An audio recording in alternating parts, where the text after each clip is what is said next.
बिस्मिल्लाहिर्रहमानिर्रहीम। अस्सलाम वालेकुम स्टूडेंट्स। हम बहुत ज़्यादा इम्पोर्टेंट यूनिट्स को आजकल डिस्कस कर रहे हैं और जो यूनिट हम आज डिस्कस करने जा रहे हैं ये है कॉस्ट एंड रेवेन्यूज़। मैंने आपको पहले भी ही बेटा बता चुका हूँ कि जब भी कोई शख्स बिज़नेस शुरू करता है तो उसे कुछ ना कुछ एक्सपेंसेस करना पड़ते हैं जिनको हम कॉस्ट कहते हैं, और जो वो कमाता है, जो उसकी अर्निंग होती है, that is known as revenues. तो जब तक कोई फ़र्म या कोई इंडस्ट्री या कोई शख्स जो है वो कॉस्ट नहीं करता है, एक्सपेंसेस नहीं करता है, तो उस वक़्त तक वो रेवेन्यू कैसे जनरेट कर सकता है। तो यहाँ पे मैंने इस चीज़ को मज़ीद एक्सप्लेन करने के लिए लिखा हुआ है कि profit is equal to total revenue minus total cost. इसका मतलब ये हुआ जी बेटा, तो हम बात कर रहे हैं कि profit is equal to total revenue minus total cost. इसका मतलब ये है कि जो कोई फ़र्म या कोई इंडस्ट्री टोटल रेवेन्यूज़ जो कमाती है उसमें से अपनी अगर टोटल कॉस्ट को माइनस कर दे तो ये उसके पास जो बाकी बच जाता है ये प्रॉफिट होता है। और कोई भी फ़र्म जो है वो हमेशा आप बहुत अच्छे तरीके से जानते हैं कि वो सिर्फ प्रॉफिट के लिए ही काम कर रही होती है और उसका कोई मकसद नहीं होता है। ठीक है जी। अब हम बात करते हैं कि जो कौन सी कॉस्ट हैं, कौन से वो एक्सपेंसेस हैं, किस तरह के एक्सपेंसेस हैं जिनके लिए फ़र्म को रेडी रहना चाहिए या जिनका फ़र्म जो है वो फेस कर सकती है। इसमें सबसे पहले नंबर 1 पे मैंने बेटा आप देखें लिखा हुआ है फ़िक्स्ड कॉस्ट। फ़िक्स्ड कॉस्ट एक ऐसी कॉस्ट होती है जो किसी फ़र्म या किसी इंडस्ट्री को हर सूरत में करनी पड़ती है, चाहे वो प्रोडक्शन के प्रोसेस से गुज़र रही हो या ना गुज़र रही हो। आई मीन कि चाहे वो कोई चीज़ मैन्युफैक्चर कर रही है या नहीं कर रही है, ये ऐसी कॉस्ट है जो उसे हर हाल में फेस करना पड़ती है। अब फॉर एग्ज़ाम्पल अगर कोई फ़र्म जो है वो बंद है तो उसको अपना रेंट पे करना है, उसको अपनी परमानेंट एम्प्लॉइज़ की सैलरी जो है वो मस्ट जो है वो पे करनी है, तो ये उसकी फ़िक्स्ड कॉस्ट में आ जाता है। ठीक है जी। उसके बाद हमारे पास फॉर एग्ज़ाम्पल मैं आपको एक और भी चीज़ बता दूं कि फॉर एग्ज़ाम्पल एक फ़र्म जो है उसकी फ़िक्स्ड कॉस्ट जो है वो 50,000 है। ठीक है जी। फ़िक्स्ड कॉस्ट जो है वो 50,000 है, तो वो 50,000 ही रहेगी, वो कम या ज़्यादा नहीं होगी। फॉर एग्ज़ाम्पल उसमें उसकी जो है वो 30,000 जो है वो उसकी बिल्डिंग का रेंट है, या आप ये समझ लें कि 20,000 उसमें से जो है वो उसके परमानेंट एम्प्लॉइज़ की सैलरी हैं, तो उसका 50,000 जो है वो फ़िक्स्ड कॉस्ट है। इसी तरह बेटा अगर आप यहाँ पे देखते हैं तो उसके बाद आ जाता है वेरिएबल कॉस्ट। वेरिएबल क्या चीज़ होती है? Variable basically is the quantity which goes on change, जो चेंज होती रहती है। अब वेरिएबल कॉस्ट टोटली जो है that is related with the production process, यानी कि जो ही कोई फ़र्म जो है वो काम करना शुरू करती है तो उसको जो है वो कुछ कॉस्ट का सामना करना पड़ता है और वो वेरिएबल कॉस्ट होता है। जैसे जैसे वो प्रोडक्शन के प्रोसेस को इंक्रीज़ करती जाती है वेरिएबल कॉस्ट जो है वो इंक्रीज़ होती जाती है। अब वेरिएबल कॉस्ट क्या होती है कि जो ही वो कदम रखती है प्रोडक्शन में तो उसको जो है वो कुछ लेबर को हायर करना पड़ता है ताकि वो जो है वो ज़्यादा चीज़ों को प्रोड्यूस कर सके। उसको रॉ मटेरियल परचेज़ करना होता है, उसको अपने यूटिलिटी बिल्स पे करना होते हैं, उसको ट्रांसपोर्टेशन के एक्सपेंडिचर का सामना करना पड़ता है। तो ये सारे के सारे जो हैं ये वेरिएबल कॉस्ट में इंक्लूड होते हैं। इन द सेम वे उसके बाद मैंने लिखा है टोटल कॉस्ट। टोटल कॉस्ट बच्चे जो होती है ये fixed cost plus variable cost, यानी कि ऊपर वाली दोनों कॉस्ट को अगर हम ऐड कर लेते हैं तो ये हमारे पास टोटल कॉस्ट आ जाती है। लेट हमने पीछे जो है ना सपोज़ किया हुआ कि 50,000 हमारे पास जो है फ़िक्स्ड कॉस्ट है, और अगर हम ये समझ लें कि जी हमारे पास वेरिएबल कॉस्ट, जैसे मैंने यहाँ पे भी फ़िक्स्ड कॉस्ट को 50,000 शो किया हुआ और यहाँ पे 60,000 मैंने जो वेरिएबल कॉस्ट को शो किया हुआ है, तो ये हमारी जो है वो अगर इन दोनों को ऐड कर लेते हैं तो ये 1,10,000 बन जाता है, जो कि हमारे पास टोटल कॉस्ट है। तो इसका मतलब है कि टोटल कॉस्ट जो है that is the sum up of fixed cost and variable cost. उसके बाद हमारे पास जो है वो यहाँ पे लिखा हुआ है मार्जिनल कॉस्ट। अब मार्जिनल कॉस्ट क्या होती है? मार्जिनल कॉस्ट होती है कि addition in total cost to produce an extra good. दूसरे लफ्ज़ों में हमें एक एक्स्ट्रा यूनिट प्रोड्यूस करने के लिए जो टोटल कॉस्ट में हमारे इजाफा होता है that is known as marginal cost. For example हमारी टोटल कॉस्ट जो है, जैसे मैंने यहाँ पे बताया है कि 1,10,000 है, ठीक है जी। अगर इसमें हम एक चीज़ और प्रोड्यूस करने का फ़ैसला कर लेते, फॉर एग्जांपल आप ये समझें कि ये 100 यूनिट्स हम प्रोड्यूस कर रहे हैं, तो हमारी टोटल कॉस्ट आ रही है 1,10,000। अगर हमने फ़ैसला किया है कि हम अब एक यूनिट और प्रोड्यूस करेंगे, तो इट मीन्स कि हमारे टोटल यूनिट की तादाद होगी 101, यानी कि 101। तो एक एक्स्ट्रा यूनिट प्रोड्यूस करने के लिए अगर इसमें 500 का इजाफा हो जाता है, फ़र्ज़ किया, तो ये हमारी जो है वो मार्जिनल कॉस्ट होगी, ठीक है जी। उसके बाद इसकी तरफ आ जाएं कि यहाँ पे मैंने लिखा हुआ है AFC, एवरेज फिक्स्ड कॉस्ट। तो आपको पता है कि एवरेज फिक्स्ड कॉस्ट क्या होती है? जितनी प्रोड्यूस्ड क्वांटिटीज़ हैं, अगर आप उससे आप एवरेज कॉस्ट को फिक्स्ड कॉस्ट को आप डिवाइड कर देते हैं। हमारे पास फिक्स्ड कॉस्ट क्या है? 50,000, ठीक है जी।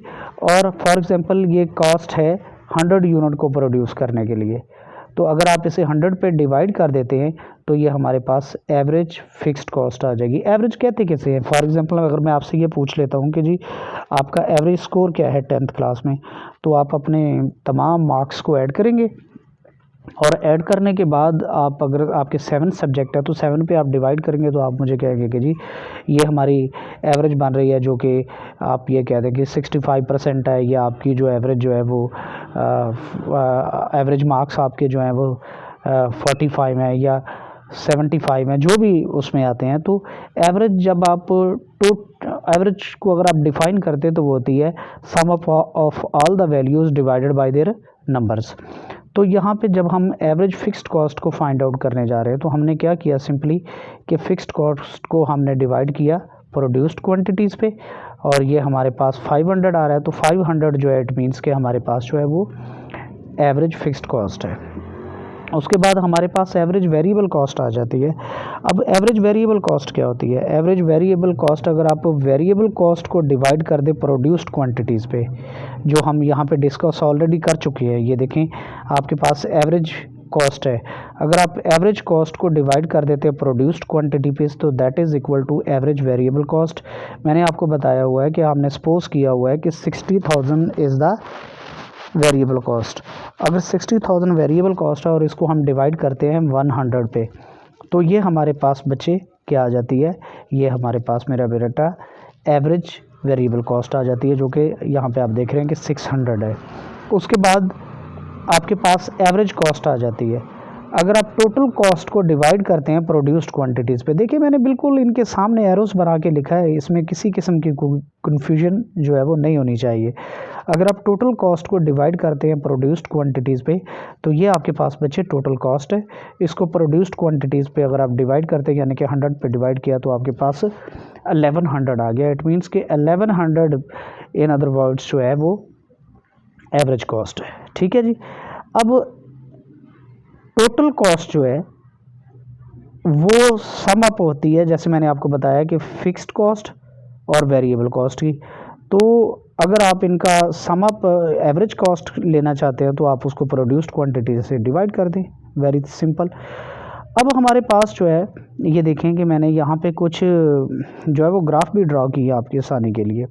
जब मैंने यहाँ पे देखा कि मैंने फ़िक्स्ड कॉस्ट को ड्रॉ किया, तो इस ग्राफ में देखिए कि फ़िक्स्ड कॉस्ट क्योंकि सेम रहती है हमेशा, तो ये देखें कि ये फ़िक्स्ड कॉस्ट का जो है वो आपके पास जो है वो करवा रहा है, जो हमेशा ओ एक्स एक्सिस के जो है वो इक्वल रहता है, क्योंकि ये फ़िक्स होता है।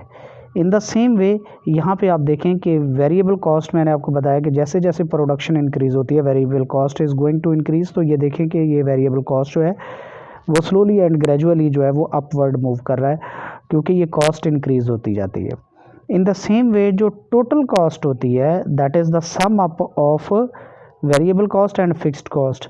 तो यहाँ पे देखें कि टोटल कॉस्ट का जो कर्व है ये भी इसी तरीके से ऊपर की तरफ मूव कर रहा है, बेसिकली क्योंकि एवरेज वेरिएबल कॉस्ट जो है वो इंक्रीज़ हो रही होती है, फिक्स्ड कॉस्ट तो वही रहती है, तो उसकी वजह से टोटल कॉस्ट भी जो है वो इंक्रीज़ होना शुरू हो जाती है। इसी तरह यहाँ पे मैंने एवरेज कर्व को भी ड्रॉ किया हुआ है कि यहाँ पे आप देखेंगे तो ये एवरेज कर्व जो है वो AFC जो है, यानी कि एवरेज फिक्स्ड कॉस्ट का कर्व जो है वो पहले नीचे की तरफ फॉल करता है और उसके बाद ये OX कर्व के साथ जो है वो पैरेलल मूव करना शुरू कर देता है। इन द सेम वे यहाँ पे देखें कि एवरेज वेरिएबल कॉस्ट है, तो ये भी पहले नीचे को जो है वो गिरा है और एक मिनिमम बाउंड्रीज को छू कर ये फिर से ऊपर उठना शुरू हो गया। In the same way total cost से जो हमने एवरेज कॉस्ट फाइंड आउट की है, ये भी उसी तरीके से पहले ये नीचे को फॉल करता है और फिर मिनिमम बाउंड्री को छू कर ये ऊपर को मूव कर रहा है। तो ये तो हमारे पास जो है इन कर्व की है। यहाँ पे मैंने MC को भी ड्रॉ किया हुआ है, अकेले को ड्रॉ किया हुआ है। MC से मुराद मार्जिनल कॉस्ट, और यहाँ पे आप देखें कि MCB का बिहेवियर क्या है। MCB पहले जो है वो नीचे की तरफ फॉल करता है, फिर एक मिनिमम पॉइंट को छू कर ये ऊपर की तरफ मूव करना शुरू कर देता है। और इन तमाम कर्व में आप एक चीज़ देख रहे होंगे कि हमने OX एक्सेस पे जो है वो क्वांटिटी को ड्रॉ किया है और OY एक्सेस पे हमने कॉस्ट को लिया है।